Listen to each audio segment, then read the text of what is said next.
বুধবার সকাল ৭টায় Kamalapur rail station থেকে চিলাহাটির উদ্দেশ্যে যাত্রা করে নীলসাগর এক্সপ্রেস।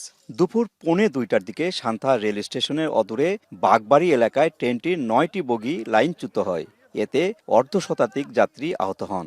দুর্ঘটনার পর থেকেই এই রুটে ট্রেন চলাচল বন্ধ হয়ে যাওয়ায় ভোগান্তিতে পড়েন যাত্রীরা।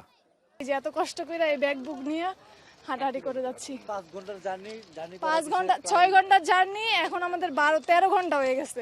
দুর্ঘটনার পর বুধবার রাত ৮টার দিকে দুটি রিলিফ ট্রেন উদ্ধার কাজ শুরু করে। অর্ধশতাধিক শ্রমিক টানা ১৬ ঘন্টা কাজ করে ক্ষতিগ্রস্ত লাইন মেরামত করেন।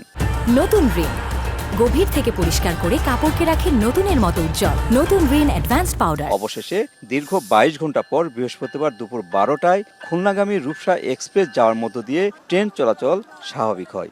১০টা ২৫-এ রেল লাইন ফিট দিতে পেরেছি সাময়িকভাবে বলতেছি এই কারণে। এখন ফুল স্পিডে ট্রেন চলবে না, ট্রেন আসবে, ট্রেন থামবে এবং স্লো স্পিডে পার হবে এবং গ্রাজুয়ালি রেল লাইনটা ইমপ্রুভ করা হবে।